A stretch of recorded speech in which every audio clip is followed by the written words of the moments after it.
Ladies and gentlemen, please put your hands together one time for Doug Stanhope.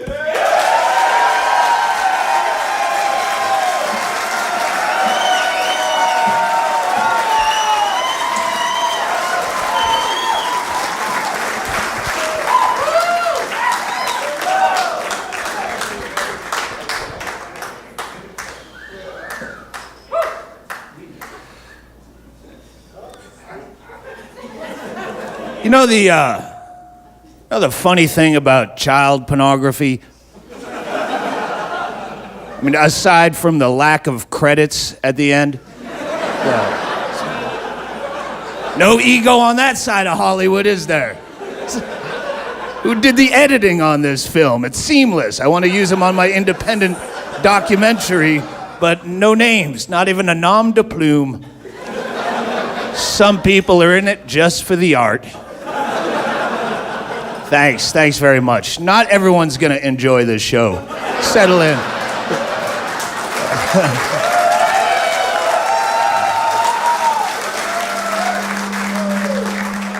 Oh, that's fantastic. Not everyone's gonna enjoy the show, and more so, not everyone's gonna enjoy the CD. Even more people will not enjoy the CD than will not enjoy the show. And that's fine, I've learned to live with that, but the problem is that now a lot of people who don't enjoy the show have a compunction to go home and blog about it. And that's bad because there's a good chance I'll find that blog someday. And it will make me really sad. I'll be at some other gig on the other side of the world, and I'll be alone in a hotel room. I'm drinking vodka with yogurt because I drank all the mixers out of the mini bar.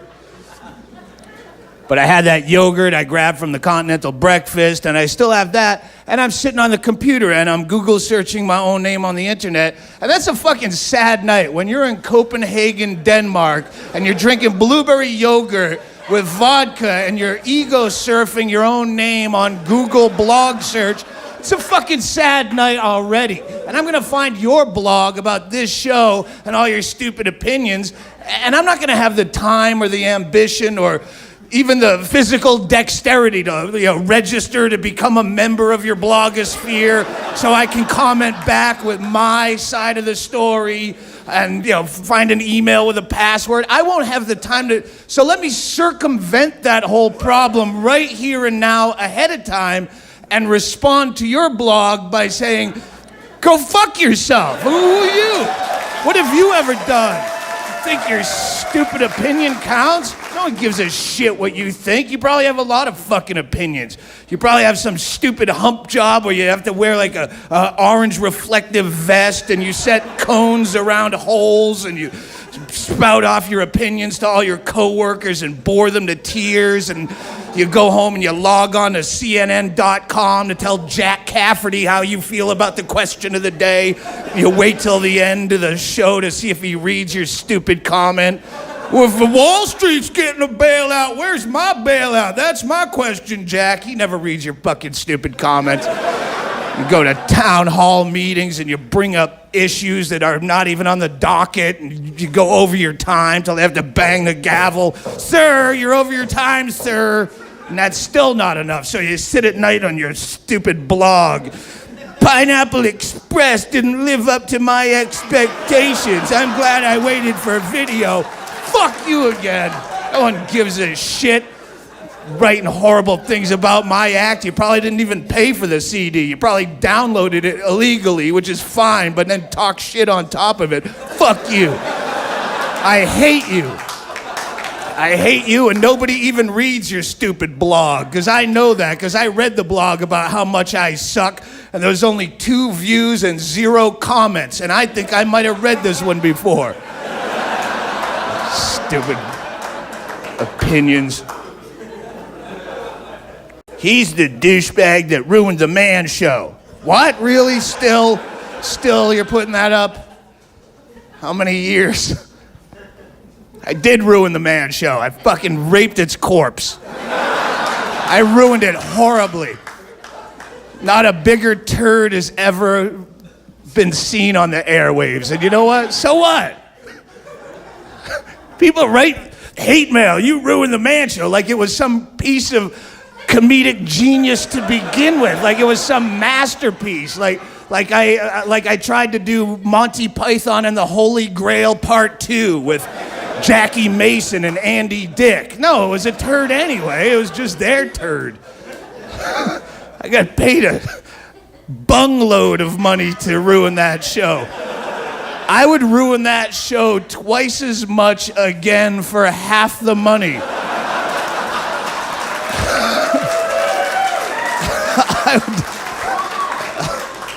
I would do gay porn right now on this stage for that same paycheck. And you know what? I wouldn't really be worried about the integrity of the product.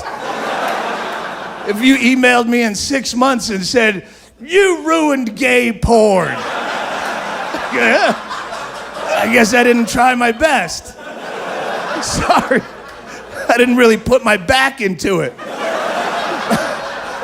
Cut me another check, we'll try it again. What are you gonna do? You ruined. You ever come to Boston to do gay porn, I'll kick your sorry ass.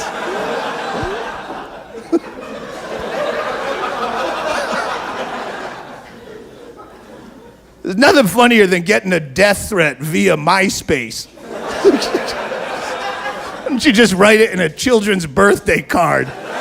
It'd be just as intimidating as a MySpace comment. Big Care Bear with a bouquet of balloons, die faggot scrawled across it. Better get a gun. This guy's serious.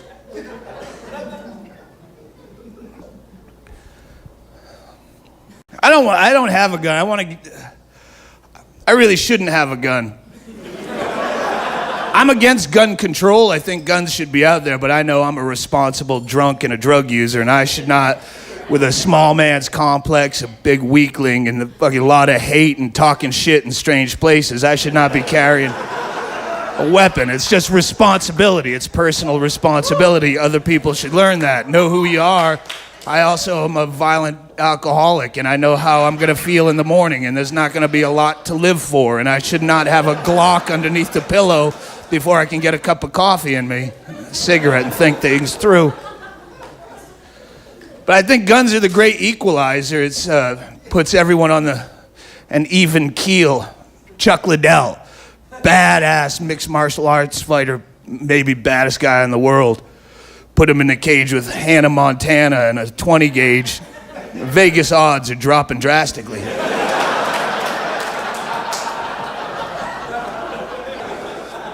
America has this reputation for violence that we don't really live up to. It's not that violent. We promote the shit out of violence, and we make violent movies, and we exploit a lot of violence on the news, but the face-to-face marketplace violence that you see is mostly, chest bumping shit talking, waiting for the bouncer to come. Because I play over in the UK a lot, and they're way more violent over there. They're fucking maniacs. It's just any given night. You walk out into the street on a Tuesday and the pub closed and it's fucking UFC in the streets, every corner. You don't know which fight to watch. They're just beating the shit out of each other for no reason whatsoever. Where you from? Across the street? Fuck across the street. There's only one side of this street. Fucking slam and wham and thump and I was in Manchester, England, where they had a public service announcement in the toilet of the bar above the urinal, like you'd have here for, don't drink and drive, give your keys to your friend or something. They had, don't beat up ambulance drivers. It was this, I don't remember the specific text, but that was the gist of it. Some crying football hooligan, and don't beat up, and you go, is that a real thing? That really happened? And they go, yeah, they do that. They evidently get so bored in their fucking projects over there that they call fake 911 calls and the ambulance shows up and they beat the dog shit out of it. For no reason, just they're bored. You go, maybe you should give these people fucking guns, man.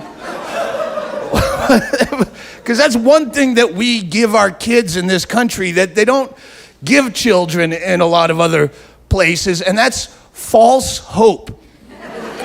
We give our kids an abundance of false hope. And you say, oh, you could be president one day in America. You could kick field goals and win the Super Bowl. And none of that shit's gonna happen. Your kid's gonna grow up in the same fucking stupid cubicle that you rot in now.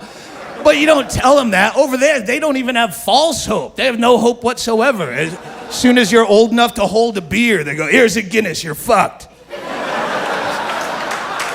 Just keep your mouth shut till the ambulance gets here. And I think a lot of the reason that there's so much more street-level violence over there is because they don't have guns and they do have free health care. We have no health care and we have all the guns in the world. It makes you think twice before you start throwing punches in a bar over a football game. You even break my tooth, that's like $1,500 out of my pocket. Maybe I'll run like a pussy or wait for the bouncer. So everyone's fucking, old people are like getting into fights now in town hall meetings about healthcare. You don't fucking deserve it.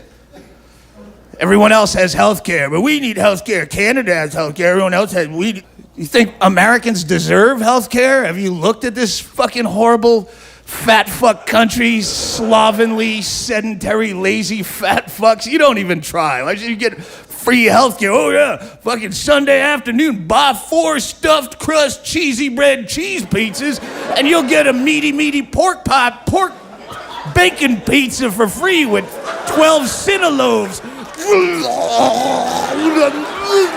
That's a pretty good deal. You know what else we need is free healthcare too. My diabetes is so bad I can't even feel my feet. I have open fissures in my leg muscles so deep you can put your whole finger there. Who's gonna pay for my amputations? If I was in Amsterdam, they'd pay for my amputations because they have free health care. You know what else they have? Bicycles, and they use them. You get nothing free. You're gonna try on your own a little bit. Jesus, we live in a country where the face of fitness is Jared from Subway. That's your goal. Used to be like Jack LaLanne or Charles Atlas or some shit, dragging a tugboat with his teeth across the Hudson River. Now it's some guy that still kind of fat. He's not as fat as he could be fat or he used to be fat, but he's still kind of fat. That's what you should aspire to. You wouldn't fuck Jared with the lights on. Come on. And that's your goal? It's awful. You can't give Americans free shit because free is used as such a buzzword for gluttony. Like it's been used in advertising so much. Buy one, get one free. Free with purchase and big free samples at the grocery store. And you go, oh, Black Forest ham. I never tried Black Forest ham. Turn your hat backwards so they don't recognize you when you go back. Vermont cheese, what's that? Free. They do the same shit with free health care. So it's free, let's go get fucking something checked. I got an itch or a scratch or a bite or a lump. Let's get this checked out. Doctor, I got a spot. Check it out for free. It's a fucking coffee stain. It's not even on your skin. It's on your shirt. Well, let's get a biopsy of that. That could be precancerous, right? It's free. Get my money's worth. Everybody in the whole healthcare system is everyone's fucking everyone. It's all dicks and no holes. And fucking pharmaceutical companies make you as paranoid as possible so you always think something's wrong with you. And insurance companies are raping the patients, and patients are abusing the system by running to the emergency room every time a fucking kid sneezes. Malpractice attorneys can't wait for you to get prescribed the wrong thing so they can sue the fuck out of Pfizer and jack the prices up even more. It's just... Every disease has its own month. It's this disease awareness thing. Wear a ribbon and come down for a free screening in a fucking bookmobile. You go, no. It's preventative. It's a waste of fucking time. And I mean, some of it I'm sure is a place, but most of it's a scam. Do you get your pussy looked at every fucking year since you're 13? So you got to get some old gray man once a year to crank open your pussy and look in it and scrape it and spackle it and redecorate it for what? Is there ever anything wrong with your pussy? Before modern medicine, would pussies just generally rot up inside you and fall out of you like spoiled oysters on the sidewalk? People stepping in it. Ma'am, I just stepped in your vagina. You have soiled my buckled shoe. Don't you get that checked? Oh, there's nothing wrong with your pussy, but you keep fucking going. It's a scam. Every 5 years, they find something. It might be something, but it's probably nothing. But let's just scrape a little bit of it anyway to be safe, and we'll put it on a glass slab and FedEx it to Langley, Virginia, send it to Quantico, and have it run through the NCIC and make sure you're not part of a terrorist organization and you pay your taxes in a timely and organized fashion. We'll get back with you on Friday with the results, but they don't call till Monday. So you spend the whole weekend going, is there something wrong with my pussy this time? Maybe they're afraid to tell me. Tom, have you noticed anything wrong with my pussy? It does stink a bit. I noticed it. It's a pussy. They stink a bit. Relax. Get over it. Jump in the pool. Whatever. It's chlorinated. It's just what pussies do. Will you stop being such a paranoid, a hypochondriac? Well, I was looking at it. It looks kind of funny. If I lay on my side and I look at it from behind in the closet mirror, it looks like it's frowning. Do you think it's insulted? Do I have disgruntled pussy disorder? I'm afraid, Tom. It's just your pussy. Would you relax? It's fucking so unnecessary. They do the same thing with my asshole. Well, once I turn 40, it's some magic number that, for your own good, we should get a bunch of people in your ass. And it's for your own safety. Doug, you have a history of colorectal cancer in your family. Your dad died of colorectal cancer. So, yeah, he died happy. He didn't fucking have any problems. We need to get a team of interns in your ass with a snake and a fucking camera as soon as... And I don't like life that much. It's not that big a deal for me. I don't want to know what's coming. You go to the doctor, and even if it's not for what you went there for, they'll find something else. Well, that's another thing you should have checked. That looks, what? I don't want to know. I don't want to know I have cancer till it's visible to the naked eye. And you can spot it. I think you might have throat cancer.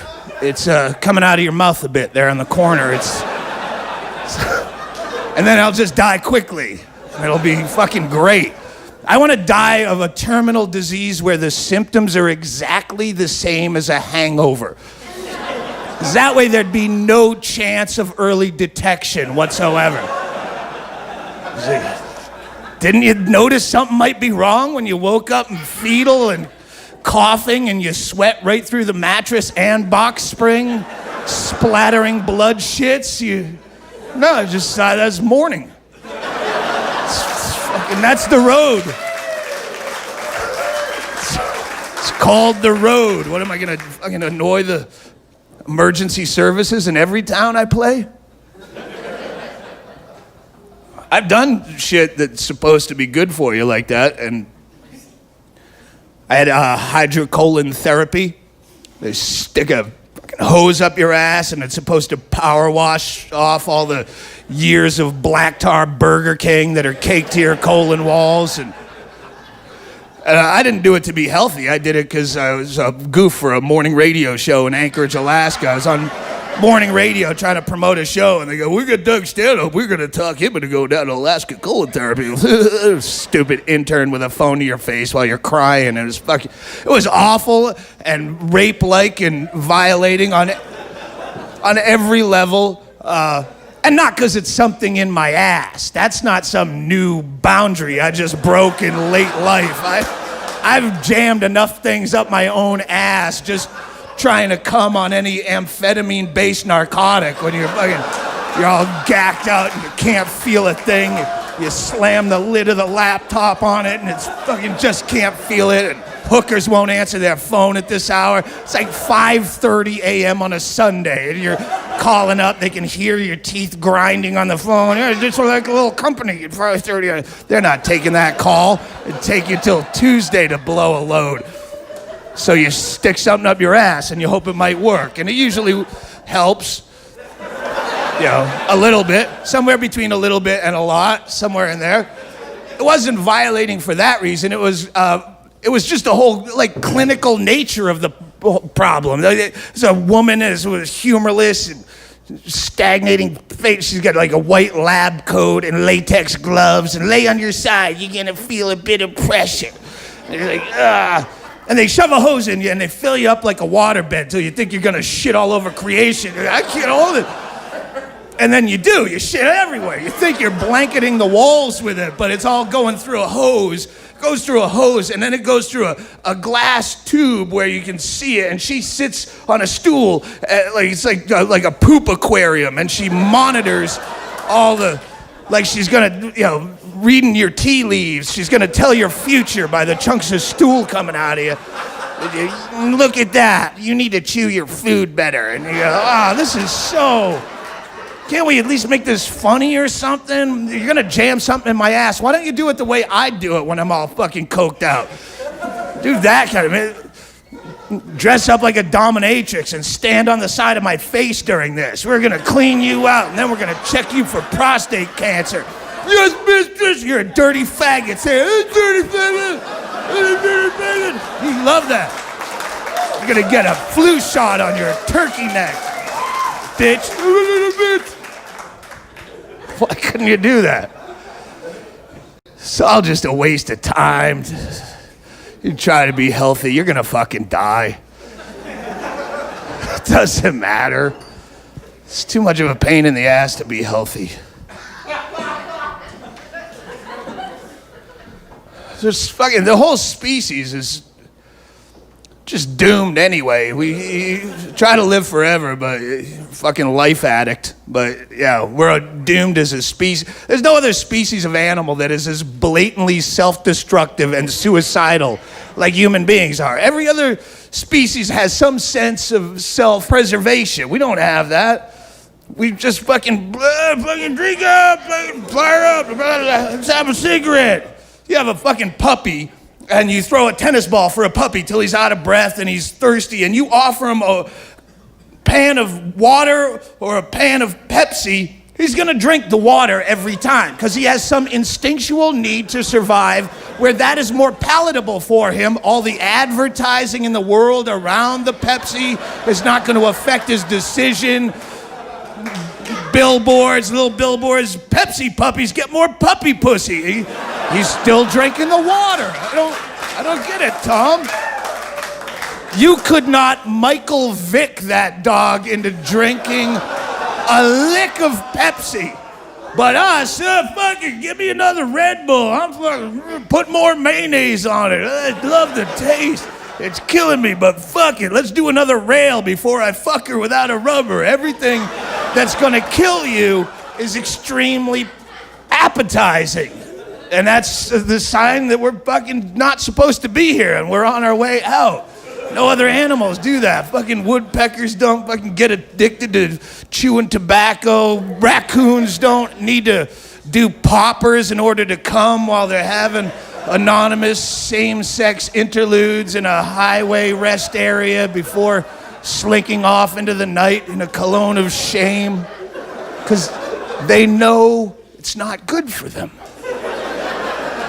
Instinctively, something tells them that's bad. So this dude, Clark Adams, that killed himself, we used to have this party every year in Death Valley for about 7 years. Just about like 70 or 100 of us. We'd go out, way out in the middle of fucking nowhere in Death Valley, and every year we'd go, and just this colossal drug use and booze and no cops and fucking loose women and tight men and loose stool and sunburns and fucking juvenile drug abuse, like stupid shit. Like one year we were snorting chopped up Ritalin at the end because it was all that was left. You're just like teenager stupid shit. And this was the year, 2 years ago, where Steve Fawcett went missing. Steve Fawcett, they just found his remains. He was a billionaire adventurer, is what they kept referring to him as. Some fucking adventurer. Is that a career choice? You're a fucking Cape Fear Community College for adventurer? What the fuck is it? Because I think an adventurer is nothing but someone who takes unnecessary risks with their own life for no benefit to humankind, just to get some adrenaline and have some fun. I'm not against it. You know, he's a fucking 60-year-old billionaire. It's hard to have fun when you're 60 years old and you have $1 billion. And I know that because I'm 42 years old and I have $9,000 and I'm out of ideas. I have nothing to spend it on. I'm bored shitless. I will die with that $9,000 still sitting there. And he's a billionaire. He's bored with shit I couldn't even comprehend or make up. He just picks up the yellow phone to have small Indonesian toddler boys airlifted in, covered in the finest talcum powder and chucked out of a fucking C-130 cargo plane in a cartoon crate, and they waft down on a parachute into his backyard of his ranch. He runs out in his PJs, his stocking PJs, like a kid at Christmas. The boys are here, the boys. And he cranks that thing open, and he gets ping pong paddles, and he starts paddling them on their talcumed bottoms, and the powder comes up, and he says, until the pink bottoms show through the talcum powder, and he goes, okay, these are spent, order more.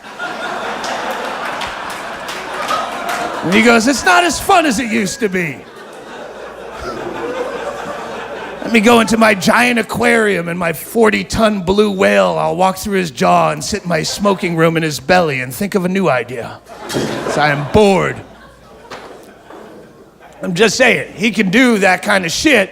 I understand why he does crazy shit and tries to raise balloons around and break land speed records or whatever. I just don't know why he gets to be called an adventurer. I'm taking the same adventures in the same desert 400 miles south. I'm just doing them with my brain and chemicals and stuff, because I don't have $1 billion to get hydroplanes and jetpacks. I have to do lines of mocaine in Death Valley, that's where you chop up your mushrooms with the cocaine and you grind it all up into one big fat line, and you do It's the worst idea in the entire history of the Death Valley Desert Party. But someone said the word mocaine, everybody laughed, so we had to try it for reals, just to make it official, and it was fucking terrible, because you get the same post-nasal cocaine drip going down the back of your throat, but now it's mushroom flavored. And if you've never done psilocybin mushrooms, it's the most awful flavor any angry god could create. Because he doesn't want just anyone going through his fucking jewelry drawer and finding out his secrets. So we did that. Point was, yeah, fucking even X Games guys, they fucking, or extreme fucking snowboarder dude, whatever. You fucking, it's a fucking, hey, we're going up to Mount Hood because there's a disastrous storm on its way in and we're gonna go off trail, and they get buried by a fucking avalanche. And all of a sudden, the National Guard's out there and Wolf Blitzers fucking announcing candlelight vigils, hoping everyone rushes out of the bar and chucks pool cues into a snowbank, hoping to hit hot meat and be a hero and get on the news. These guys are celebrated. Well, how's my adventure different from fucking snowboarder shithead? I'm taking unnecessary risks. They're just in my own head. Just because he's a snowboarder, he's an extreme sportsman. That's a cool fucking adventure. Why? Because you get rock hard abs and chiseled calves, and all I get is, perhaps understanding and empathy for the human condition. Oh, but what's that worth? Fucking nothing.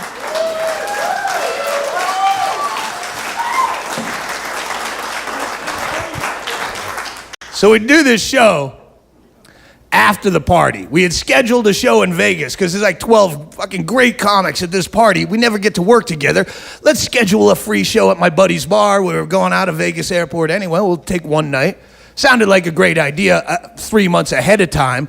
We weren't calculating in how we would feel after 4 days of fucking brain raping hallucinogen use and other So we had this show scheduled and we have to do it, and nobody wants to do this show. Everyone's like just strung out. Comedy? What the fuck is that? I don't know why anything I've ever said elicits laughter. How is comedy a business, you're thinking? Like, people get paid to do this? Are we so bereft as a species of laughter that you will actually pay money? I have like chicks that give me shit about all the whores I've fucked. You really slept with that many prostitutes and you talk about it like you're proud about it? I think that's sad. I think it's sad if you have to pay for it. You just paid me $20 just to chuckle, whore. We're all fucking sad. We're sad on every level. What are you talking about? So this show, it's just one comic after another that doesn't want to be there, and I'm just phoning everything in. Did you ever see that one commercial? I can't believe I say this. It's such an empty fucking thought. I'm awful, and I just phoned in this piece of shit show, but it was a free show, so we're going, fuck it, you get what you pay for. We wrote it off. I forget that a lot of people do go out of their way to see me for fucking free or $20. It doesn't matter to them. And 2 days later, I get a MySpace fucking email. Doug, you might not remember me. I was the blonde woman at your show at Tommy Rocker's in Las Vegas. I had you sign a thing for me, blah, blah, blah. I just wanted you to know that my best friend and your biggest fan, Clark Adams, saw your show as the last thing he did on this earth. On Monday, he took his own life. This guy not only killed himself, he had planned his own suicide, postponed it because he saw I was coming to town, and he never missed my shows. He killed it, and you go, all I could think is, that show sucked ass. That was the worst show I've done in years. Why didn't you tell me about this? Why didn't you send me an email ahead of time? Hey, I'm going to kill myself on Monday, but I'm going to see you Sunday first. I hope you have a great show. I would have prepared more. I would have sat in a fucking coffee shop and wrote out a set list. I wouldn't pander like comedy clubs do for a fucking birthday party or bachelorettes, but you're going to kill yourself after the show. I'll song and dance a bit for you. Oh, we got a special event over here at table 4. What's your name? Oh, nice to have you out, Clark. I'll do that because I understand that mentality. I'm not the kind of guy that if you tell me you're going to kill yourself, I'm not going to try to talk you out of it. What am I going to say? Oh, well, there's so much to live for. No, there isn't. Come on, there's hope. Where? I haven't found any. I think about suicide every fucking day of my life, and I think the only thing stopping me is the lack of a perfect idea. Once I have a perfect idea, like something that's like really funny and disturbing at the same time, like the stuff I look for in my act. It's something that you go, oh, I'm ashamed, I laugh, that will elicit the response when someone tells you, hey, did you hear Doug Stanhope killed himself? Oh, that's really fucked up. No, wait, this is good. You're gonna love this. This is, when I get that idea, I think I'm gonna do it right away because I will be so paranoid that someone will steal it from me. I was in Norway and a dude says, I have your perfect suicide. I can't do Norwegian, so just fucking. I have your perfect suicide idea. He said, you jump off a building with a rope tied to your feet, and you have a thin wire around your neck that stops short of the rope, so it cuts off your head. But you glue your hands to each side of your head. So when you swing, that is fucking brilliant. But it's yours. It's the last way you want to die as a comic is doing someone else's material. Why didn't I think of that myself?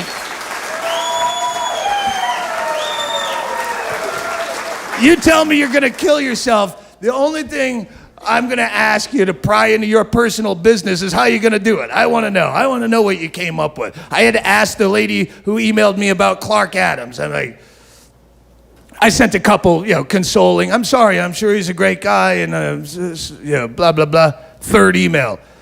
By the way, how did Clark pass? And I get a one-word answer back. Helium. You can't just leave me hanging all alone with helium. I need some follow-up to helium, but I can't gouge her for details. I know you're mourning right now, but between sobs, if you get a moment, could you explain graphically how someone kills themselves with fucking helium? But you don't have to ask. I figured out, oh wait, Google, that's right. We have Google for brains. We don't need fucking helium, suicide, search. And it's a bunch of shit. It's evidently a lot more common than I could have ever imagined. It's like a painless asphyxiation. It's like carbon monoxide, only it's not nearly as popular because more people have a car and a garage than they have fucking clown shoes and a balloon tank hanging around in the basement for a gloomy Monday. Goodbye, cruel world! Goodbye, Clark Adams, and good night, Cape Fear! Good night.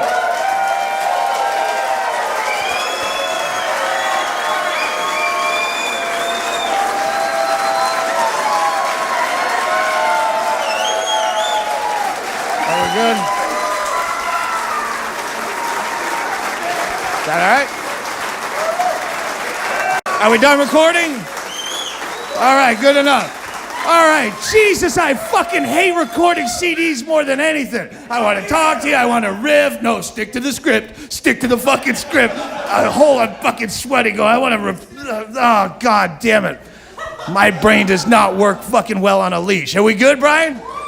Ah, motherfucker, I forgot that goddamn fucking joke. It's not a joke, it's a story, but it goes here. See if you can edit this, Dan Schlissel. It's about the fucking people telling me stories and the fucking... Get behind her. Hang on, just shut up. I'm gonna try to fucking sneak this in like it was natural.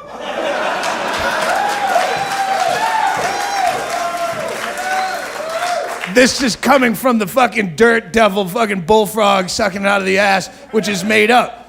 But I was Caroline's in New York City where I played, and a guy came up to me afterwards and he said, you know the thing you said about people telling you stories after the show? He's my usual type of fan, which is a school shooter who didn't have bullets and now he's all awkward and alone and doughy and he has no friends with him. And he kind of blocks my path as I'm rushing to sell merchandise. And he goes, excuse me, hey, you just talked about people telling you stories after the show. Do you want to hear a story about the time I shook another man's hand inside a woman's vagina? And I'm like, man, I gotta sell merchandise, but after I get done, if I get time, all right, fuck it, go ahead, Ida, go ahead, tell me the story.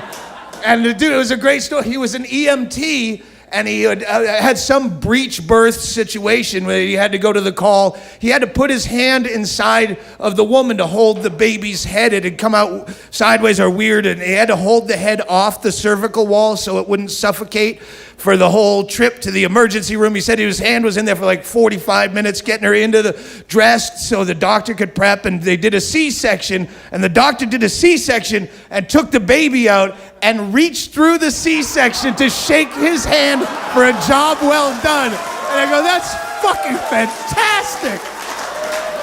It is absolutely a brilliant story. And those are the stories that my fucking audience has. You don't get that story in a shuttle bus full of country club fuckers. I think that will edit perfectly. All right. Thank you guys very much. Have a great night. I'll see you soon. Good night.